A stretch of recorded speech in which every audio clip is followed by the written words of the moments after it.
de novo, Senhor, como em dia de Pentecoste. Faz nessa noite aqui. Faz de novo, faz de novo, faz de novo. Oh, aleluia, Jesus.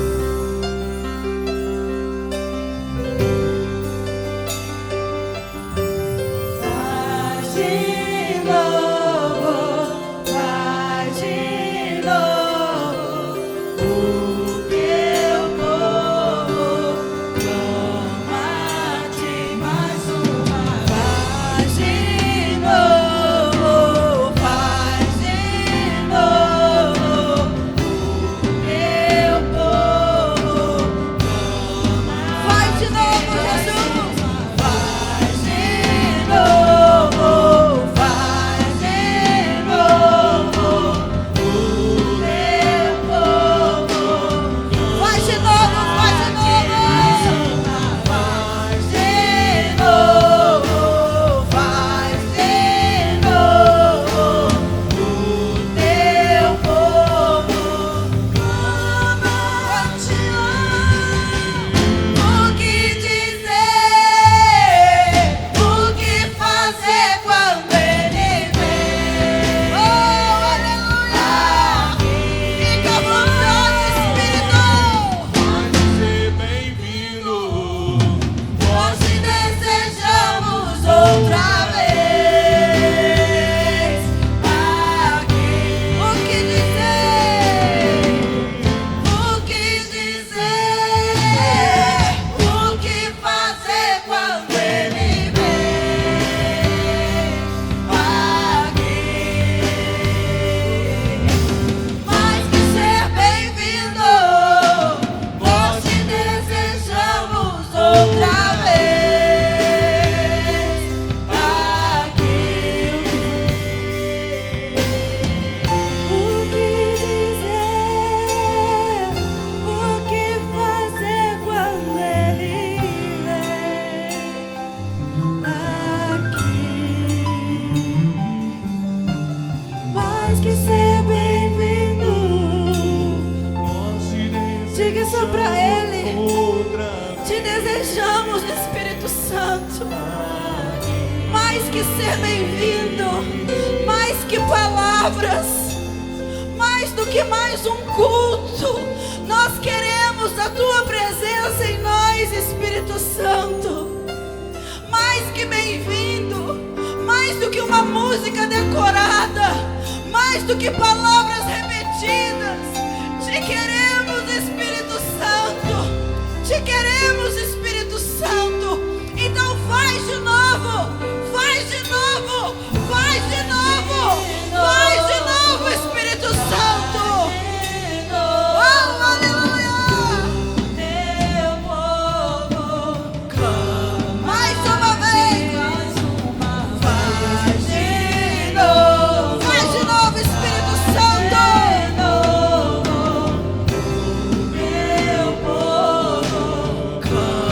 Faz de novo.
Para dizer o quanto o Senhor é santo.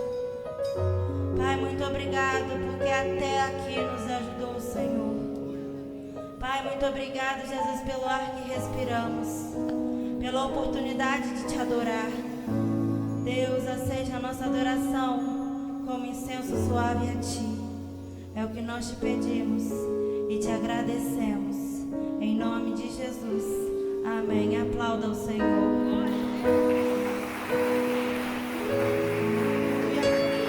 Pode ser mais forte. Você pode aplaudir mais forte ao nome do Senhor. A Ele toda a honra, a Ele toda a glória, a Ele todo o louvor. Aleluia, aleluia. Te entronizamos, Jesus. Tu és rei neste lugar, Jesus. Tu és rei neste lugar, Jesus. Tu és rei neste lugar, Jesus. Oh, aleluia. Oh, aleluia. Oh, aleluia. Eu sinto a presença do Espírito Santo neste lugar, querido. Você consegue sentir essa presença maravilhosa neste lugar? Aleluia.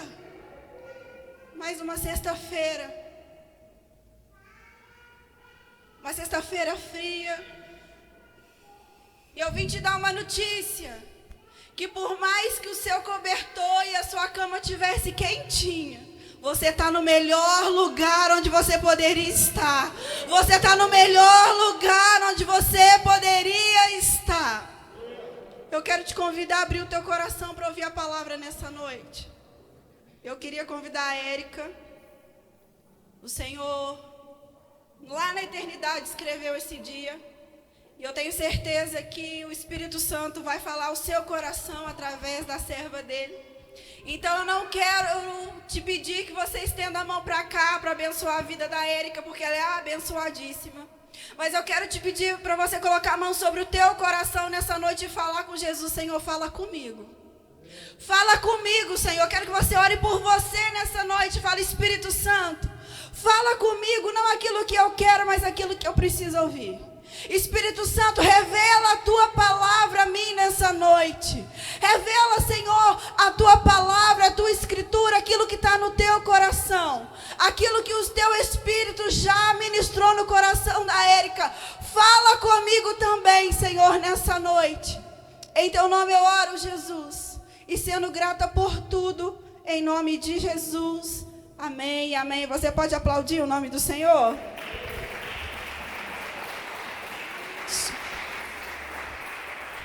Amém, irmãos. Pode se assentar. Enquanto você se assenta, eu queria que você tivesse um pensamento nessa noite de focar somente aqui nesse momento. Eu queria começar essa pregação com um louvor, que a Rebeca já veio meio que fez uma apanhada do que eu ia começar falando. Esse é um louvor que fala sobre o jardim. E eu queria que vocês, assim como eu queria que vocês imaginassem o que a gente vai cantar aqui agora. Esse louvor é um louvor que a gente canta muito aqui na igreja. E o momento de culto a Deus, o momento de pregação, é o momento que a gente se fecha dentro do nosso jardim e deixa que Deus fale conosco. Feche seus olhos nessa noite. Esse louvor ele fala: estou num jardim, tranquei a porta, abri o meu coração. Eu quero que nesse momento você feche a porta do mundo lá fora. E a partir de agora a gente vai abrir o nosso coração para aquilo que o Senhor Jesus quer trazer ao nosso coração. Senhor Deus, nós não sabemos, Pai querido, como se encontra aqueles, Senhor Jesus, que estão, Pai querido, nesse momento. Mas nós queremos, a partir de agora, Pai querido, fechar o nosso mundo lá fora e queremos abrir, Senhor Jesus, a mente para o Senhor. Aleluia, Senhor Jesus. Estou no meu jardim, tranquei a porta, abri meu coração, guardei meu coração, reguei minhas raízes com minhas lágrimas, gotas de adoração. Senhor, não quero que os meus olhos percam o brilho do primeiro amor por ti. Não quero que me se perca o desejo de te adorar. Você pode declarar nessa noite: vem, Senhor. Vem, Senhor, e me resgata todos os dias, só pra te adorar. Quero ser teu bom perfume, primeira essência, jardim particular. Amém. Eu queria começar essa pregação de hoje te dizendo uma verdade. E é por isso que eu comecei falando sobre jardim. Hoje, quando a Tatá semana passada a gente estava conversando, né, Tatá, e eu estava falando com a Tatá sobre a importância da gente ser cristocêntrico. A igreja precisa ser cristocêntrica. No mundo que a gente está vivendo hoje, se a igreja não for cristocêntrica, a gente vai perder muito foco. E a gente vai mais expulsar pessoas da igreja do que atrair. E o que atrai Jesus é um coração que está disposto a fechar a porta do mundo lá de fora e abrir o coração. O propósito inicial de Jesus nunca foi te tirar do inferno ou colocar a gente no céu. Jesus, ele veio para nos fazer viver novamente no jardim. Foi mais ou menos o que a Rebeca ministrou. O propósito de Jesus, e é por isso que hoje eu queria pregar tanto sobre Jesus. É muita prepotência minha querer trazer para vocês quem é Jesus. Mas eu queria que nesse momento que o Espírito Santo, que está dentro de você, ele começasse a acender uma luzinha aí. Quem é Jesus? É muito difícil a gente falar quem é Jesus, porque cada um tem uma percepção, tem uma vivência, tem um tipo de olhar diferente sobre Cristo, porque as nossas experiências, elas nos levam a Cristo. Mas eu queria que você nessa noite abrisse o seu coração para se perguntar quem é Jesus. Esse ano, no início do ano, na virada do ano, Jesus me deu essa visão, tipo assim, eu quero que você seja, não que eu não seja, mas Ele precisa que nós sejamos cristocêntricos.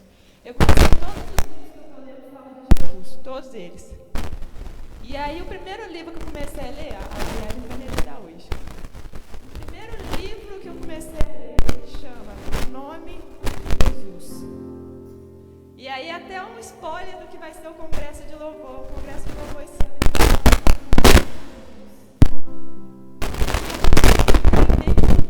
Quando a gente se apresenta a alguém, qual é a coisa que a gente fala? Oi, tudo bem? Como é que você chama? Prazer, meu nome é Érica. O nome de Jesus, o nome é aquilo que destaca a pessoa, aquilo que leva a pessoa. Jesus significa Emanuel, Deus conosco. E aí, quando eu vou ler sobre o nome de Jesus, Deus, Ele quer que a gente leve o nome de Jesus a sério. Deus, Ele quer que a gente, esse livro, ele fala que Deus, Ele deseja que nós usemos o nome de Jesus assim como os primeiros cristãos, lá em Atos, usavam. Ariadne, antes da gente ler aqui, passa para mim. Atos 3 fala o seguinte: disse Pedro, não tenho prata nem ouro, mas o que eu tenho, isso eu te dou. Em nome de Jesus, o Nazareno, ande. Versículo 7 diz: segurando a mão direita, ajudou a levantar-se e imediatamente os pés e os tornozelos do homem ficaram firmes. Versículo 8 diz: e de um salto pôs-se de pé e começou a andar.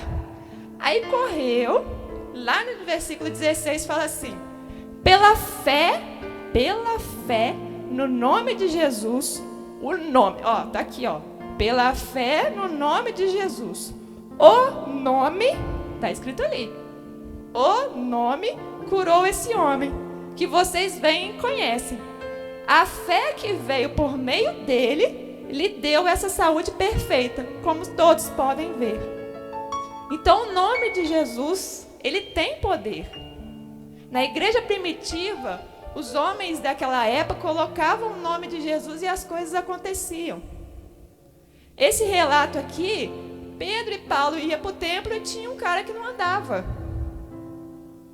Pedro e Paulo falaram assim: cara, eu não tenho prata, não tenho ouro para te dar não. Mas aquilo que eu tenho eu te dou. Levanta e anda. Segura aqui, pega aqui comigo. Levanta, em nome de Jesus. No versículo 16, ele mesmo disse: pela fé no nome de Jesus. O nome de Jesus, hoje em dia, a autora desse livro, ela comenta como que a gente tem usado o nome de Jesus hoje em dia. Infelizmente, nós chegamos a 500 mil mortos pelo Covid. Será que se a gente tivesse mais fé no nome de Jesus, a gente teria isso tudo de mortos? Será que se a gente tivesse essa ousadia que os cristãos lá da igreja primitiva tinham, será que a gente tinha esse poder de chegar no hospital e falar assim: no nome de Jesus seja curado? Volta para mim, Ariadne. E esse livro fala: se quisermos desfrutar do poder que há no nome de Jesus, não podemos olhar para nós mesmos e para tudo que somos. Às vezes a gente se frustra, né? A gente vai no hospital, a gente ora por alguém e a pessoa não é curada. Só que a gente, poxa vida, a gente acha que o poder está na gente. Tipo assim, vou orar aqui e a pessoa vai ser liberta. É no nome de Jesus. O nome de Jesus, ele tem poder. A gente leu ali, o nome de Jesus foi o nome de Jesus que curou. Foi a fé no nome de Jesus que curou aquele homem. Precisamos olhar para Jesus e para tudo que ele é. E está disposto a fazer por meio de nós.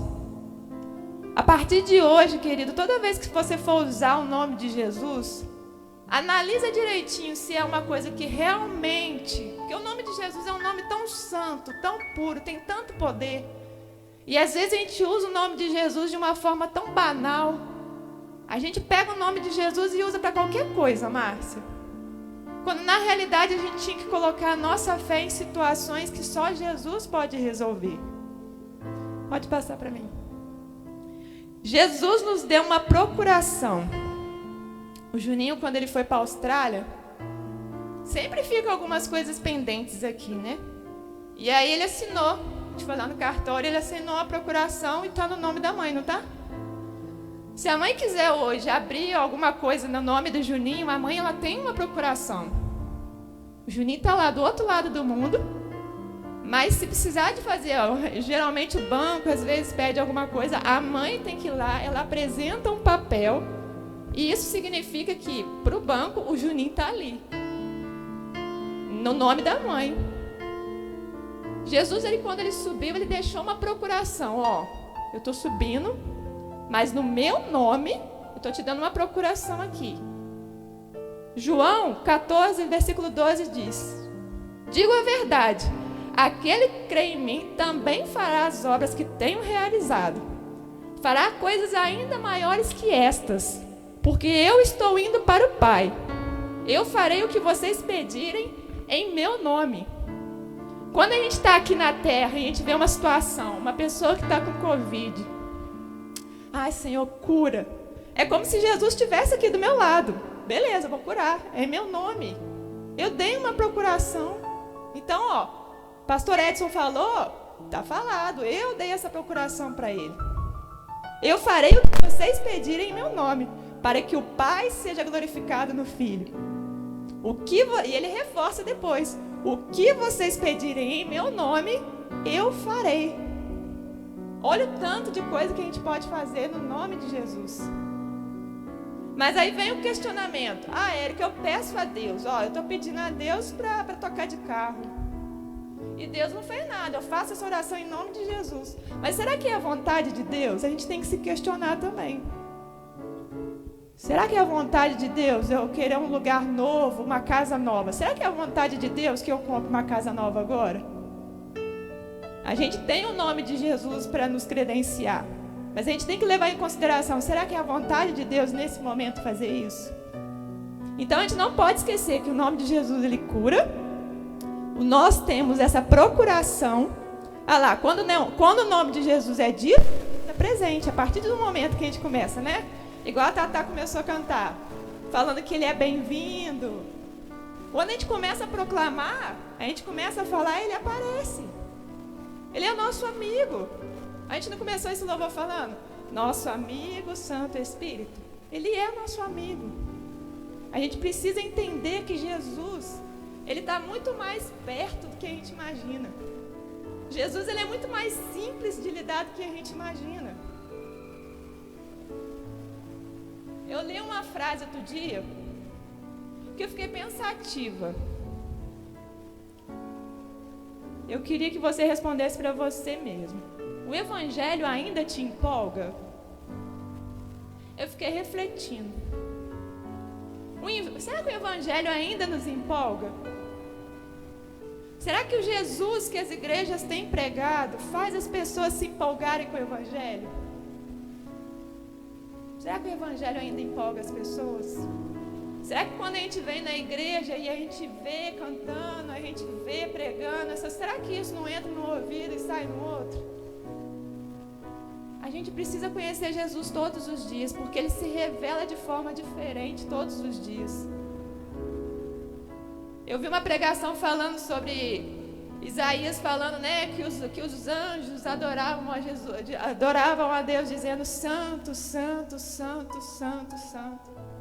É porque cada vez que os anjos olham para Deus lá em cima, Deus se revela de uma forma totalmente diferente, e isso é infinito. Deus é tão infinito que Ele se revela de forma infinita. Um dia Ele é santo, na outra hora Ele é exaltado, na outra hora Ele é Salvador, na outra hora Ele é Messias. Não. É assim que Ele se revela, e por isso que os anjos olham aquilo e falam assim, santo. Depois Ele olha outra qualidade de Deus e fala assim, santo. Depois, nossa, Ele também é, nossa, santo.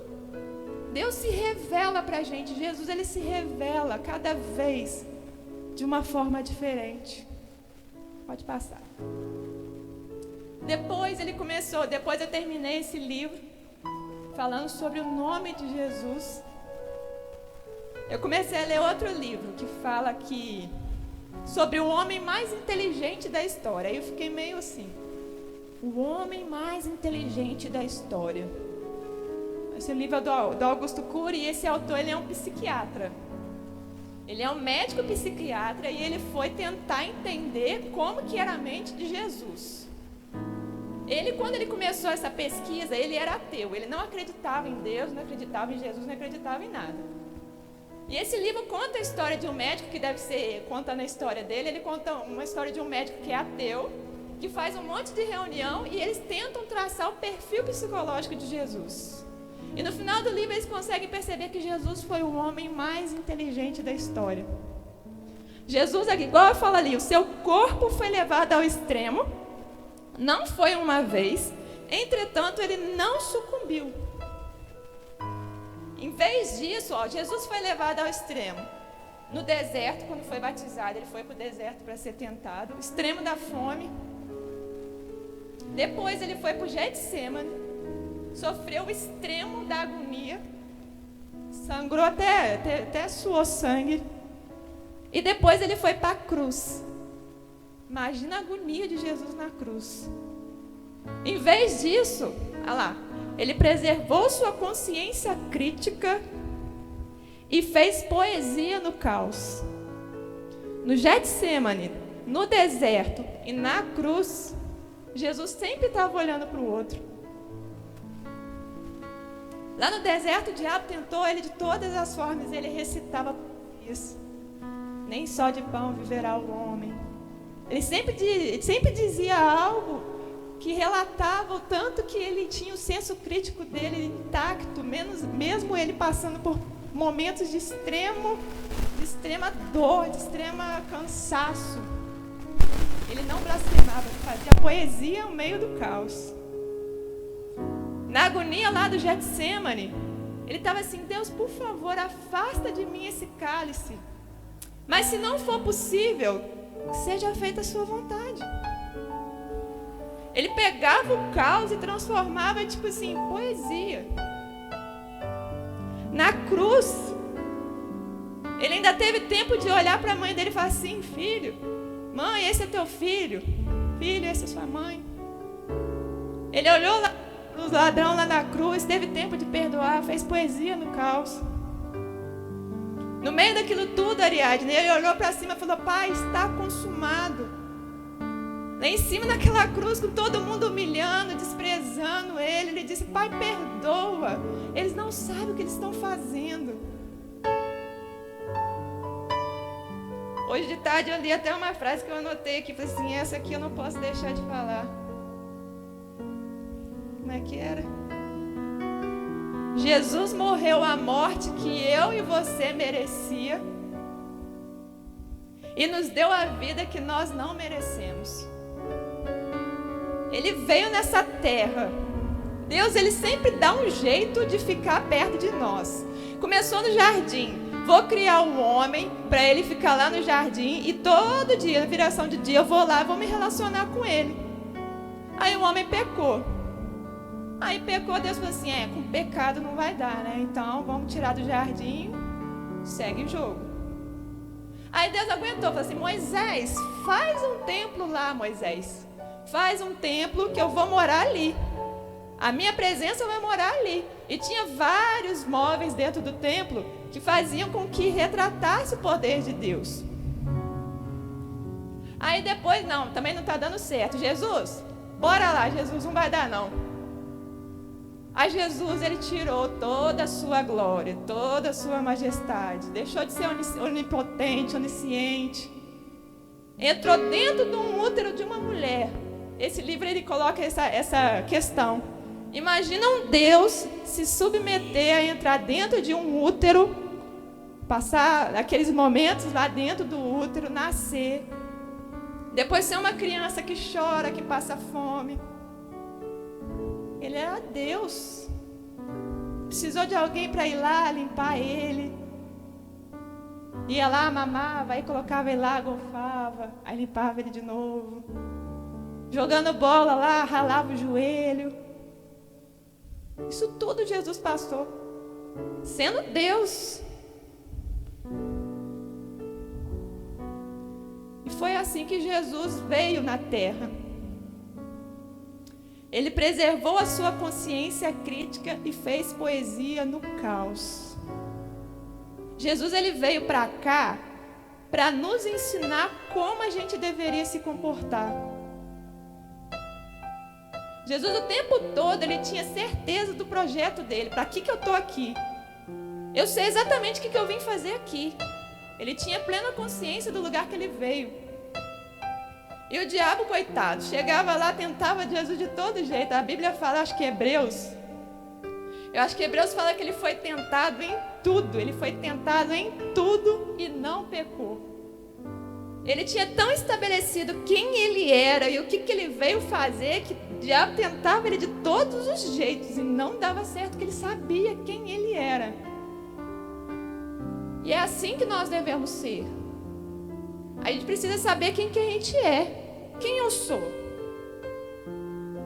A gente acha que os nossos pensamentos, eles são nossos amigos, que tudo que a gente pensa é verdade. Mais pra frente a gente vai falar sobre isso. Pode passar, Eliade. E esse livro fala das duas técnicas que Jesus usava aqui na terra para ele não perder o foco dele. Nós somos seres relacionais. A gente dá porque a gente quer receber. Jesus, ele tinha duas técnicas de proteção emocional, porque Jesus, ele não era um ser blindado. Eu vou descer lá no céu, mas certas coisas não vão acontecer comigo não, porque porque eu sou Jesus, eu sou Deus. Não tinha nada disso. Jesus, ele tinha que passar tudo. Ele passou por tudo para ele falar assim: gente, eu venci, vocês também vão vencer. Foca em mim. Olha para mim aqui. Olha como é que eu fiz. Jesus, ele tinha 2 técnicas de proteção agora emocional que a gente precisa ter. A primeira técnica: doar-se sem cobrar demais.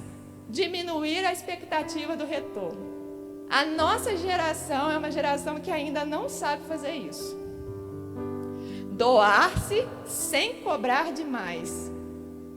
Eu estou falando isso porque eu sou assim. Eu me dou, mas eu me dou de verdade. Mas eu sempre fico naquela expectativa assim: alguém vai reconhecer o meu esforço. Outro dia, acho que foi ano passado, uma época dessa, estava muito frio, gente. Estava muito frio. E eu sinto muito frio. Não tenho tecido de pouso. A gente estava gravando o culto ainda, era culto online. Eu lembro que a gente parou o carro ali. Eu falei assim: ai, Jesus amado, ter que sair desse carro agora, eu estou com tanto frio. Eu falei assim: a gente vai gravar esse culto e ninguém vai falar nada, ninguém vai dizer muito obrigado para mim. Eu falei isso com o pai. Pai, mas você está esperando reconhecimento de alguém? A gente não tem que fazer nada para ninguém não, minha filha. Eu falei assim: ai, pai, mas hoje eu queria. Eu estou sentindo muito frio. Não tinha ninguém para fazer, tinha que ser eu. Mas hoje se alguém batesse no meu ombro, eu voltava semana que vem mais feliz. Porque era muito frio, gente. Eu sinto muito frio. E o frio, ele rouba meu bom humor. Então, assim, no frio, enfim. Doava-se sem cobrar demais e diminuía a expectativa do retorno. Por quê? Ele não exigia dos outros aquilo que ele podia dar. A gente tem que tomar muito cuidado quando a gente vai se relacionar com as pessoas. Porque é o que eu falo com a mãe. A gente, cada um é de um jeito. A gente tem a mania de achar que todo mundo é igualzinho. Cada um é igualzinho, mas não. A gente, por exemplo, vamos dar um exemplo. A mãe, vamos dar um exemplo. A mãe, extremamente simpática, extremamente acolhedora, carinhosa, detalhista. Ela não pode, eu já conversei isso com ela, né, mãe? Você não pode esperar dos outros isso. Não adianta. Eu tratei mó bem a pessoa outro dia ela chegou em casa. Pô, eu tratei fulana mó bem. Ela só falou oi pra mim. Eu falei: mãe, diminui a expectativa do retorno aí. A gente acha que as pessoas vai tratar a gente da mesma forma. A gente, sei lá, às vezes a pessoa tá mal-humorada naquele dia. E Jesus, ele era assim. Imagina, gente, se Jesus fosse criar expectativa na gente. O que a gente tem para dar para Jesus? Jesus, ele não tem em nós a expectativa do retorno. Ele é o que ele é, a gente fazendo ou não fazendo, ele continua fazendo. E a gente ainda tem essa impressãozinha de falar assim: hoje eu vou no culto, porque para dar uma impressão que a gente vai agradar a Jesus, né? Tipo assim, Jesus vai ser mais Jesus se a gente for no culto. Se a gente não pegar o microfone aqui e não cantar, Jesus deixa de ser um pouquinho menos Jesus. Na realidade, não é isso não. Cansei da igreja. Evangelho te empolga? Não. Estou decepcionada com a igreja. Jesus não vai diminuir 1 milímetro da santidade dele, não vai diminuir. Ele continua sendo Jesus. Ele continua sendo Deus. O trono dele continua lá. A gente precisa entender que se relacionar com as pessoas é você entender que às vezes a pessoa só tem aquilo ali para dar. Jesus, ele entendia muito bem. Ele teve discípulos. No final, ele teve 12 discípulos. 12. 2 pediram assim: Jesus, quando você estiver lá de boas no seu trono, você deixa a gente sentar uma à direita e outra à esquerda? Aí veio o outro e falou assim: vou te trair. Você acha que Jesus tinha muita expectativa em Judas? Foi ele que escolheu. Ele escolhia os discípulos dele, mas ele não criava expectativa dos discípulos. Judas traiu. Jesus deixou de ser Jesus por causa disso? Ele foi lá pro cantinho dele chorar porque Judas me traiu? Não. Jesus, ele sabia que Judas só tinha aquilo para dar para ele. A gente precisa entender essas duas questões. Se a gente quer ser igual a Jesus, a gente precisa fazer isso. Doar-se sem cobrar demais, ainda mais a gente que é da liderança. Quem é da liderança precisa entender isso. Doar-se sem... Érica. Doar-se sem cobrar demais e diminuir a expectativa do retorno. Não exigir dos outros aquilo que ele não pode dar. Eu vou dar, eu vou tratar super bem, eu vou ligar todo dia, eu vou mandar todo dia mensagem, a pessoa vai... É igual eu, uma época que eu estava mandando para os jovens uma mensagem. Todo dia eu mandava uma mensagem, toda segunda-feira. Segunda-feira de manhã eu mandava mensagem assim: bom dia, hoje é segunda-feira. Eu não lembro mais o que eu falava. Coragem, hoje é segunda-feira. Aí veio eu toda empolgada, fazer assim: poxa, eu vou animar os meninos, né? Vou dar uma segunda-feira, isso 8 horas da manhã na segunda-feira. Ficava domingo pensando: o que eu vou falar amanhã? Eu fiz isso uns 3 meses. Até que eu recebi a mensagem assim: poxa vida, Eriquinha, 5 minutos de áudio? Poxa, aquilo quebrou minhas perninhas. Eu falei assim: poxa, eu estou fazendo para alegrar. E a pessoa fala assim: poxa, 5 minutos de áudio. Se fosse hoje, eu apertava 2 vezes lá, ficava 2,5. E estava bom demais. A gente precisa diminuir a expectativa dos outros. Vai, Eliade. Outra técnica importantíssima que Jesus tinha era a solitude. Ele estava lá no meio da multidão. Jesus, depois que ele começou a fazer milagres, ele não ficava sozinho tempo nenhum, porque o povo sempre queria, né? Jesus, Jesus, Jesus. Vira e mexe, a gente vê a Bíblia falando que Jesus se retirou para orar. Tinha hora que ele entrava dentro de um barco, ficava lá sozinho no meio da água. Quero ninguém aqui. Por quê? Porque não é porque Jesus, tipo assim, povo enjoado, fica toda hora. Não. Jesus, ele tinha essa característica da solitude. Um momento só ele e Deus. Um momento que ele parava, orava, meditava. Deus falava com ele. Jesus, ele tinha na terra uma conexão com Deus muito forte o tempo todo. Por isso que nada abalava Jesus. Por isso que ele foi considerado o homem mais inteligente da história. O canal de conexão com ele e Deus nunca foi rompido. Nunca, nada. Ele não deixava que nada rompesse. Ele não deixava que nada distraísse ele. Jesus atendia inúmeras pessoas, mas sempre se retirava para o deserto. Lá meditava, desacelerava, tinha encontros com quem o enviou. A gente está tendo encontros com Deus, com quem criou a gente? A gente consegue ficar sozinha? Eu tenho uma dificuldade enorme de ficar sozinha. Eu brinco que nem para nascer eu quis nascer sozinha. Para mim, 9 meses na barriga da minha mãe sozinha ia ser muito. Aí Jesus colocou o Juninho lá junto comigo. Eu tenho uma dificuldade muito grande de ficar sozinha. Mas, quem odeia a solidão nunca foi amigo de si mesmo. Às vezes o nosso pensamento, a nossa cabeça é tão barulhenta que quando a gente fica sozinho, a gente tem que ligar uma música, a gente tem que começar a procurar alguém, porque a nossa cabeça é muito barulhenta, com muitos pensamentos. A gente precisa aprender o momento da solitude, contemplação, oração, leitura da palavra, adoração. Isso tudo faz parte da solitude, porque isso tudo nos conecta de novo a Deus. A gente é aquilo que a gente come, né? Todo mundo fala, você é aquilo que você come. No mundo espiritual também é assim.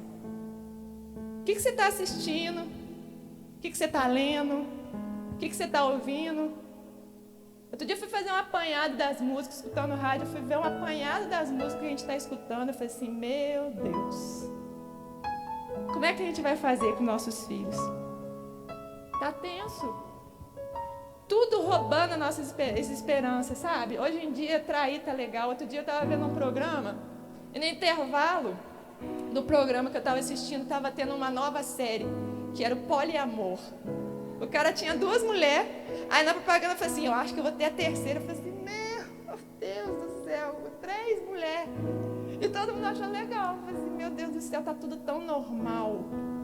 Tá tudo tão normal. Enfim, a gente precisa trabalhar essa questão. Espírito Santo, a gente não pode julgar as pessoas. Isso não é papel meu julgar o cara ter 3 mulheres. Mas a gente precisa ficar atento, porque talvez isso está começando a nascer no nosso coração. Ah, normal. Ah, eu vou começar a namorar aqui, mas se aparecer outro, segue o baile.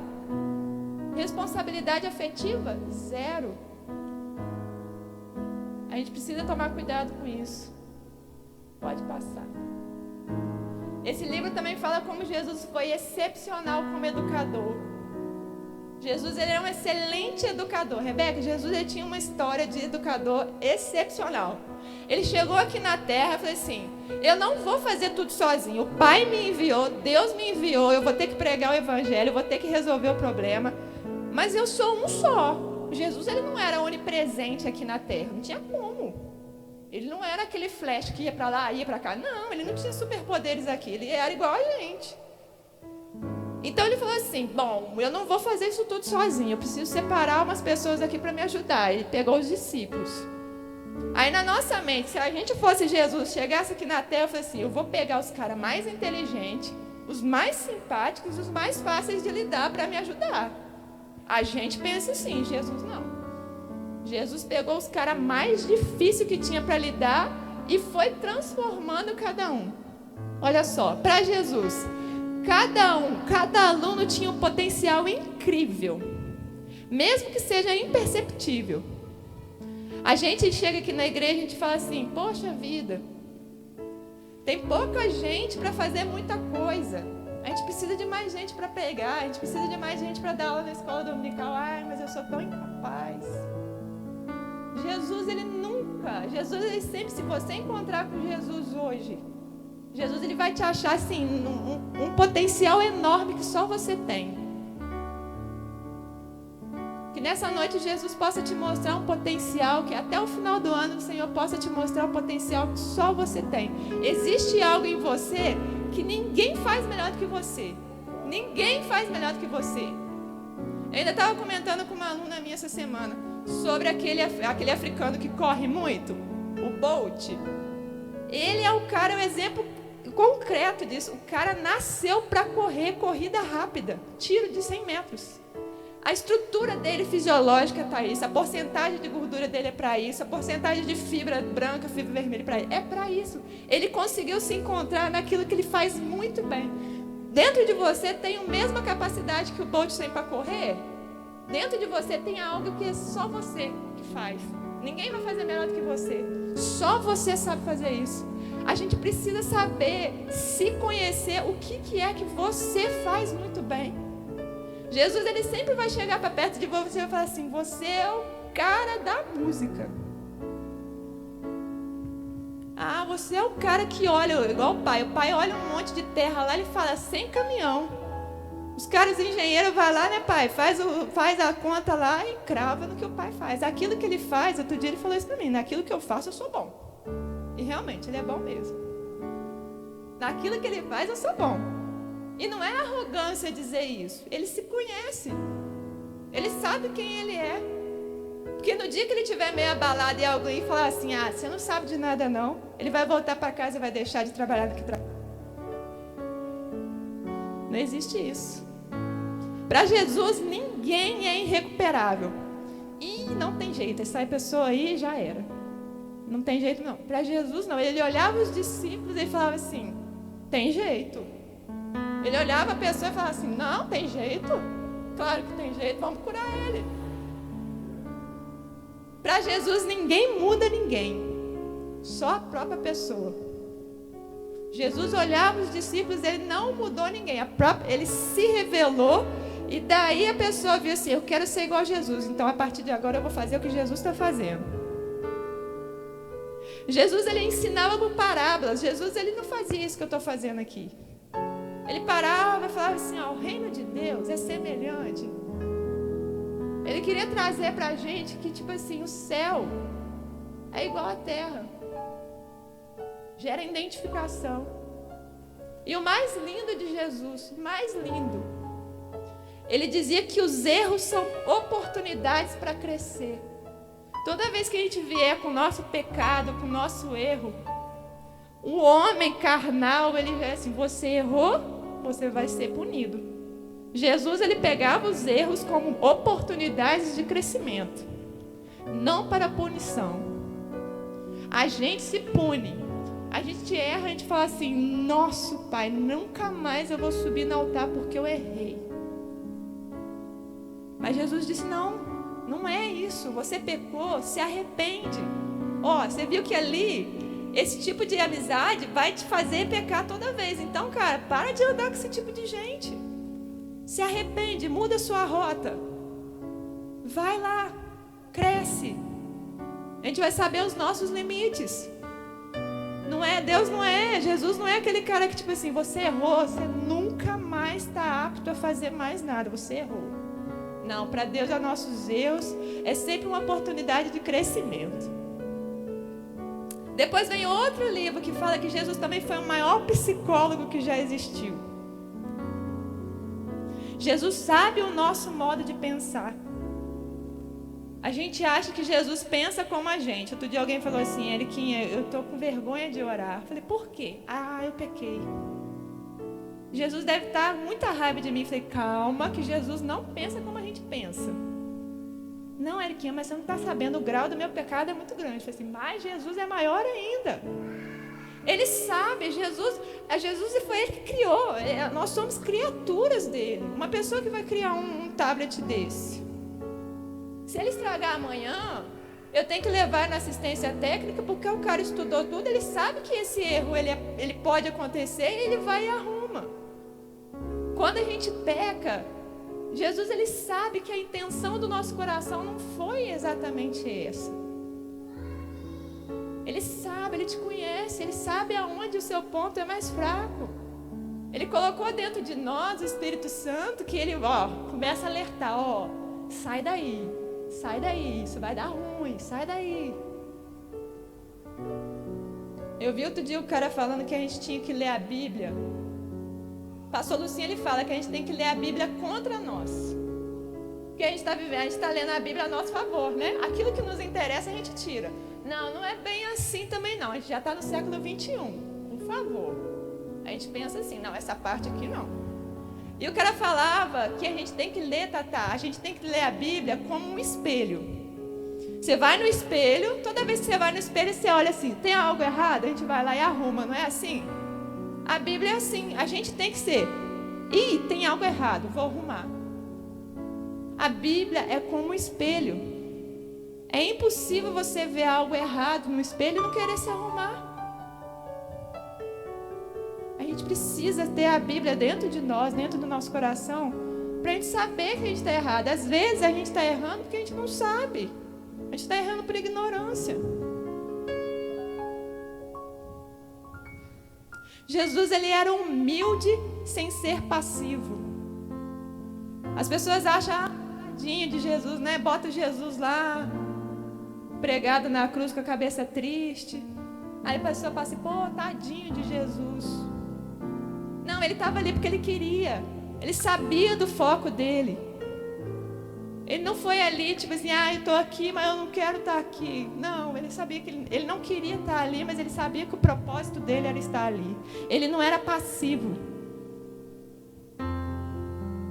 Passivo, incapaz, baixa autoestima, recusar-se de ter uma atitude por causa do medo.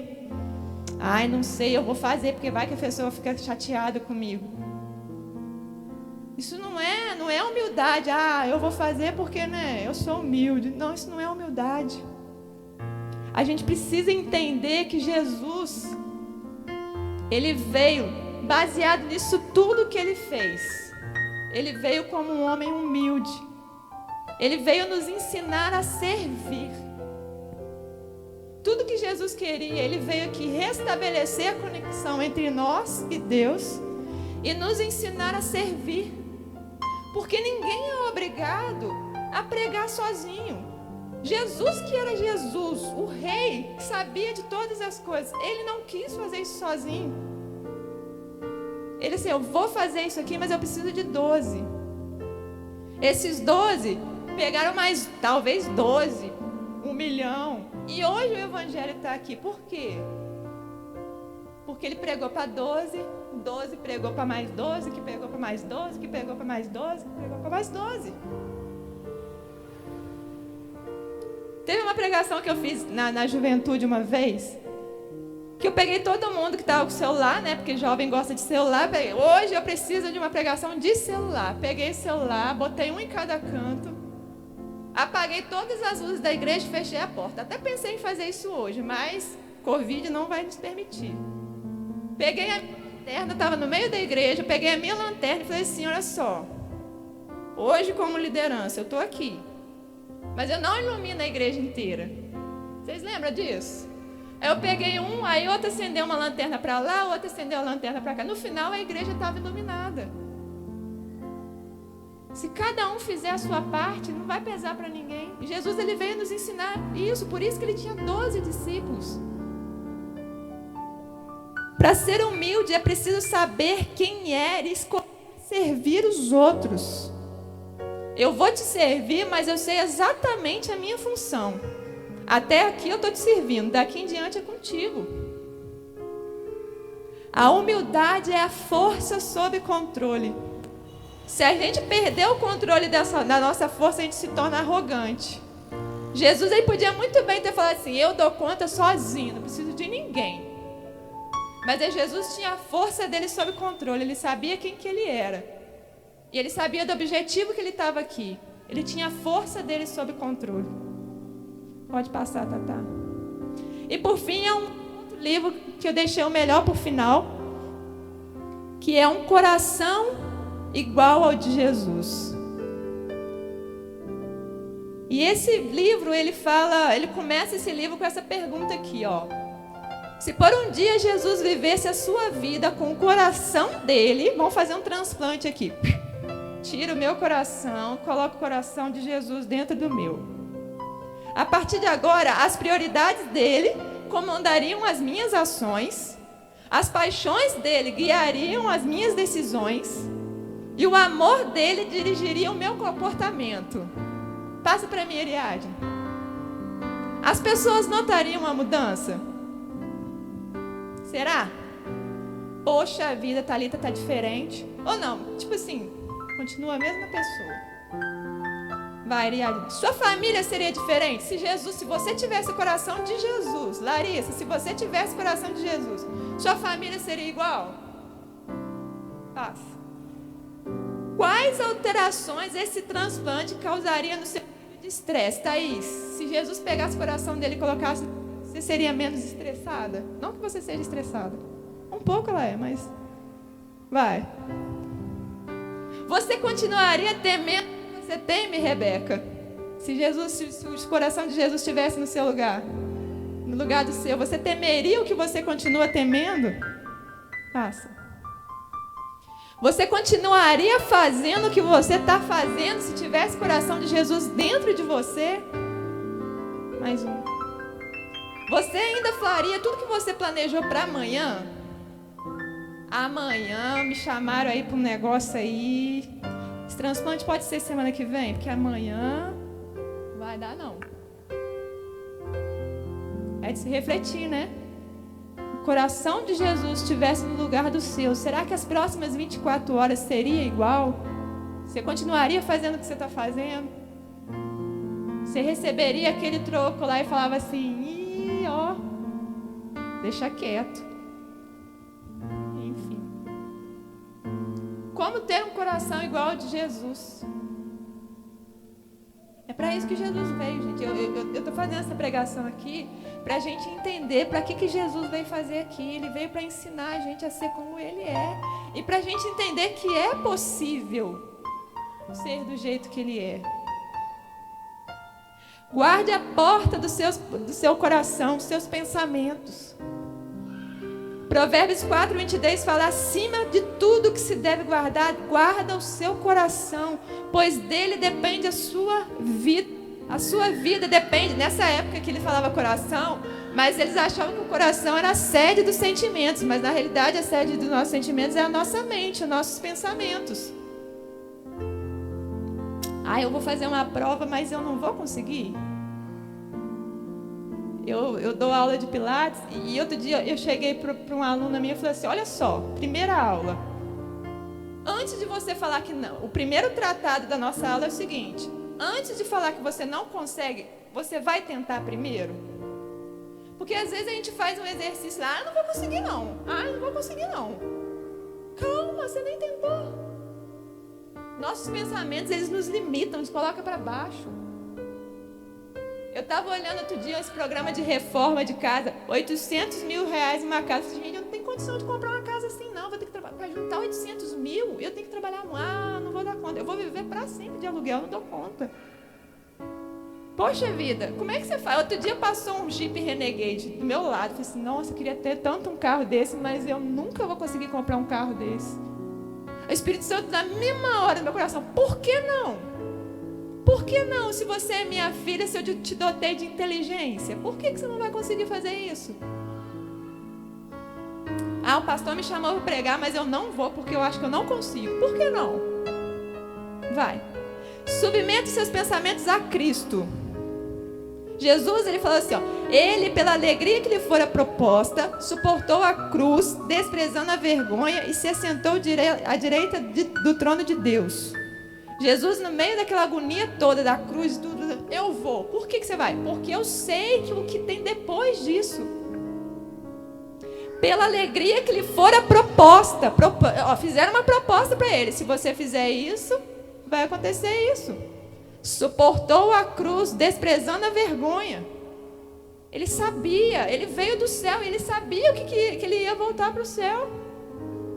Ele sabia. Os pensamentos dele não estavam aqui na terra, no que está acontecendo. Eu estou numa fase de dizer para as pessoas assim, toda escolha tem uma perca. Você quer isso lá? Então você tem que perder isso aqui. Jesus sabia que para ele ganhar, concluir a carreira dele aqui, ele tinha que perder um pouquinho. E ele fez isso com alegria, porque ele sabia que aquilo que ele estava perdendo era muito pouco diante daquilo que teria para ele no céu. Pode passar. E por fim, cuidado com o que você planta ou deixe que os outros plantem no seu jardim. Quanto mais seletivos somos em relação à semente, nossos pensamentos, mais felizes seremos com a colheita. Não consigo. Você nunca vai colher coisa boa somente se o seu pensamento for uma crença limitante. Quer ver uma coisa que vai acontecer ano que vem? E que a gente vai pagar, já estamos pagando o preço, mas a gente vai pagar muito ainda? Quando começar não, porque a gente não fala de outra coisa a não ser política. Independente de quem ganhar, vai ser tipo assim, o Brasil, tem um jargão agora, né? O Brasil tá lascado. Tá todo mundo acreditando nisso e tá levando isso a sério. Realmente, o Brasil tá lascado. Estão plantando isso dentro da gente. O Brasil tá lascado. Se amanhã um ganhar, o Brasil está lascado. Se o outro ganhar, de todo jeito, a gente não consegue, é o que eu falei com a minha aluna ontem, a gente não consegue separar as coisas e falar assim, não gosto dele, mas Jesus pode mudar. A gente não pensa assim, Não, esse aí Jesus não muda. Não, devia ter morrido na facada lá, porque esse aí não muda. Aí o outro que vai entrar, talvez entre, talvez não entre. Não, mas esse aí agora o Brasil está lascado de vez. A gente tem que começar a orar agora. Para Deus, olha, Jesus mudou os discípulos tudo, gente. Não vai mudar esses dois que estão aí? Né? Enfim. Conclusão, para a gente terminar. Deus te ama do jeito que você é. Do jeito que você é. Do jeitinho que você está agora. Mesmo, pensa naquilo que você está fazendo que desagrada a Deus. Ele te ama desse jeito. Mas ele se recusa a te deixar do jeito que você está. Ele quer que você seja simplesmente igual a Jesus. Traçamos todo um perfil aqui para a gente saber como que Jesus se comportava, o que ele fazia. Ele te ama do jeitinho que você é, mas ele não quer que você continue desse jeito. Ele quer que você seja igual a Jesus. E ele mandou Jesus passar tudo que passou para você falar assim, Jesus fez desse jeito e eu vou fazer também. Eu queria que você fechasse os seus olhos nesse momento, eu vou terminar. E a gente vai terminar com uma oração, Thaís. Fala, dá-me um coração igual ao teu. Esse louvor ele fala, um coração disposto a obedecer, cumprir com o teu querer. Ele começa falando que se o Senhor olhasse para dentro de mim, o Senhor vai olhar para dentro de mim agora, você não vai achar nada de bom. Nada de bom, mas eu tenho desejo, eu entrei aqui distraído, mas a partir de agora eu tenho desejo de ser transformado. Me transforma, Jesus. Dá um coração igual ao teu. Com seus olhos fechados, que esse louvor seja uma oração agora.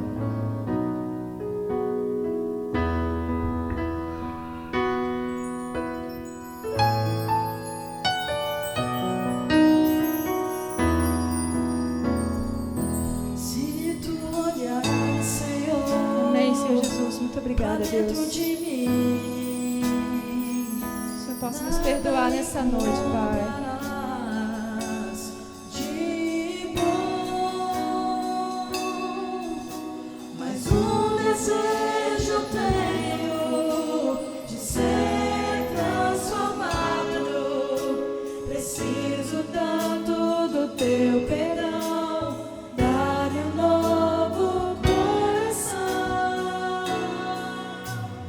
dar-me um coração igual ao teu, meu mestre.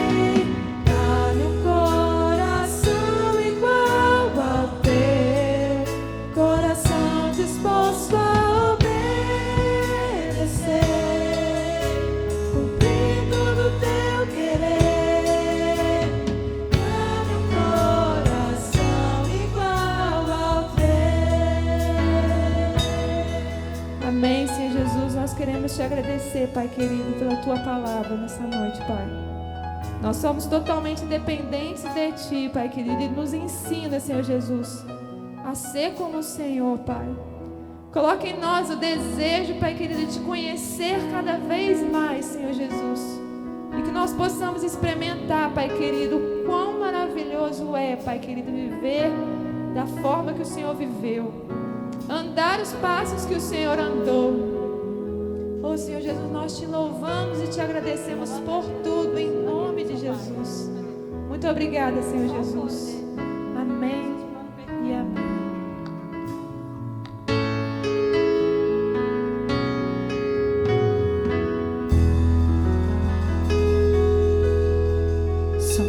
Glória a Deus. Você pode aplaudir o nome do Senhor? Aleluia. Louvado seja o nome do Senhor. Aleluia.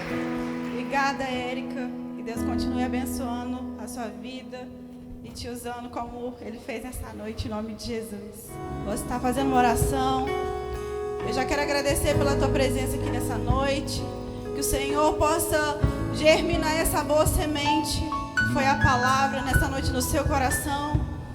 Feche seus olhos em nome de Jesus. Pai amado, Pai querido, muito obrigado, Senhor, por esse culto nessa noite. Obrigado, Espírito Santo, pela tua presença. Obrigada pelos louvores. Obrigada pela palavra. Obrigado por cada um que esteve presente aqui nessa noite, Pai. Agora a minha oração é que o Senhor leve cada um guardado e protegido debaixo do teu sangue. Livra de todo acidente, de todo mal, de toda cilada de Satanás. Que haja paz na casa dos teus filhos. Cubra cada um com o teu sangue. Livra de toda doença, de tudo que não é teu, Senhor. Em nome de Jesus. Em teu nome eu oro, em teu nome eu agradeço. Em nome de Jesus, pastor. Estenda suas mãos, o pastor vai estar dando a bênção em nome de Jesus. Glória a Deus. Vamos terminar nosso culto. Tudo isso que você ouviu nessa noite, eu aprendi uma frase, Thalita, que não vale o que você anota, vale o que você decide. Nossa vida é uma vida de decisão. Às vezes a gente pega, um caderno, vai anotando tudo. A gente vai anotando, chega em casa, joga ela na gaveta. Mas vale aquilo que você decide fazer. De repente, de todas essas frases que você ouviu, uma você decidiu aplicar na sua vida. A gente precisa aplicar, decidir, Vamos agradecer a Deus por essa noite, agradecer a Deus por essa palavra. Louvo a Deus pela vida da Érica. A Érica é um presente que Deus nos deu, tanto ela, né, quanto a Juliane, quanto o Júnior. É um presente que Deus me deu. É uma família abençoada. E eu vejo nelas, né, eu vejo nos meus filhos a sequência. Eu sei que um dia a minha etapa vai findar. Um dia eu deixarei essa terra, mas nós vamos deixar aqui alguém para dar sequência no nosso ministério. Tanto os meus filhos quanto a igreja, né, que eu pastorei. Eu sei que daqui vai sair muitos homens e mulheres, né, aptos para dar sequência a essa caminhada. Feche seus olhos. Nós já oramos. Levante sua mão. E que o amor de Deus Pai, e que a graça do nosso Senhor e Salvador Jesus Cristo, e que as doce consolação do Espírito Santo de Deus seja contigo e com todo o povo de Deus na face da terra. Você termina esse culto cantando assim: tua fidelidade é grande, fidelidade incomparável, ninguém é igual a ti, bendito Deus, grande é tua fidelidade. Só mais uma vez. Tua fidelidade é grande, tua fidelidade incomparável é.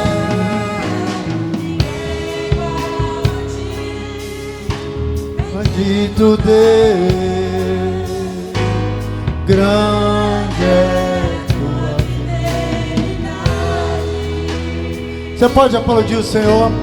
Está terminado em nome de